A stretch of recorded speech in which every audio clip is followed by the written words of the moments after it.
जय हिंद। सबसे पहले मैं आपसे माफ़ी चाहता हूँ, मेरे को बंगाली नहीं आता बिकॉज मैं पंजाब का रहने वाला हूँ। सो हमारा जो कम्युनिकेशन रहेगा वो हिंदी में ठीक है। हिंदी समझ आता है सबको? Thank you. आवाज आ रहा है ऐसे भी?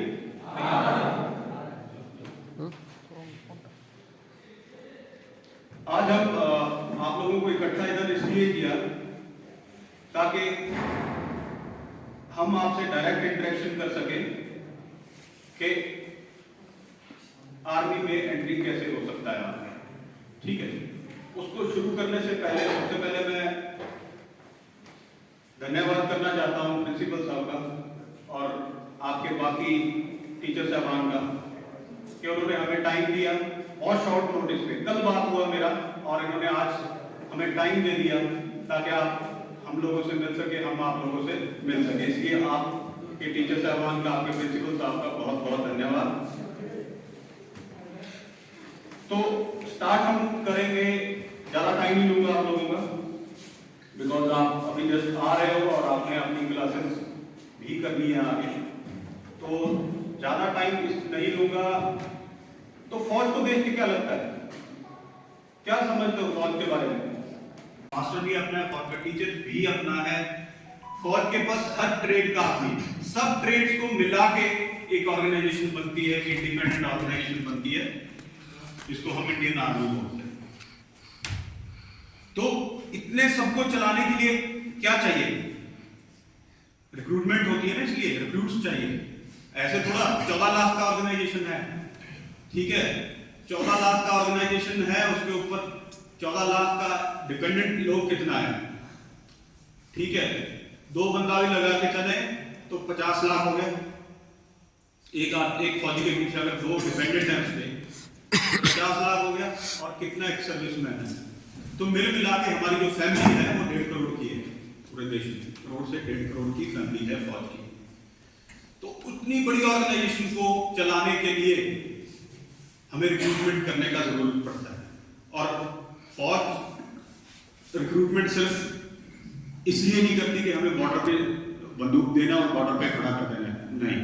जैसे मैंने बताया कि फौज के पास हर ट्रेड, उस ट्रेड को चलाने के लिए हमें अलग अलग क्वालिफिकेशन के लोग चाहिए, ठीक है, अलग अलग क्वालिफिकेशन के लोग चाहिए। और इस ऑर्गेनाइजेशन की ब्यूटी क्या है कि आप अपना ट्रेड के साथ, जैसे मैं डॉक्टर हूं बट आप एक फौजी साथ में हो, आपका वो एक ट्रेनिंग चलेगा ही चलेगा।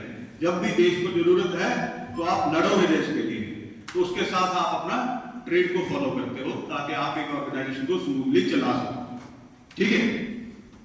अब मैं आपको फौज में भर्ती के तरीके क्या है उसके बारे में बताऊंगा। फौज के पास हर ट्रेड का आदमी, सब ट्रेड्स को मिला के एक ऑर्गेनाइजेशन बनती है, एक इंडिपेंडेंट ऑर्गेनाइजेशन बनती है जिसको हम इंडियन आर्मी बोलते हैं। तो इतने सबको चलाने के लिए क्या चाहिए? रिक्रूटमेंट होती है ना, इसलिए रिक्रूट्स चाहिए। ऐसे थोड़ा 14 लाख का ऑर्गेनाइजेशन है, ठीक है, 14 लाख का ऑर्गेनाइजेशन है, उसके ऊपर 14 लाख का डिपेंडेंट लोग कितना है, ठीक है, 2 बंदा भी लगा के चले तो 50 लाख हो गया। एक फौजी के पीछे अगर 2 डिपेंडेंट है उसके तो 50 लाख हो गया। और कितना एक सर्विसमैन है, तो मिल मिला के हमारी जो फैमिली है वो 1.5 करोड़ की है। पूरे देश में करोड़ से 1.5 करोड़ की फैमिली है फौज की। तो उतनी बड़ी ऑर्गेनाइजेशन को चलाने के लिए हमें रिक्रूटमेंट करने का जरूरत पड़ता है। और फौज रिक्रूटमेंट सिर्फ इसलिए नहीं करती कि हमें बॉर्डर पे बंदूक देना और बॉर्डर पे खड़ा कर देना, नहीं।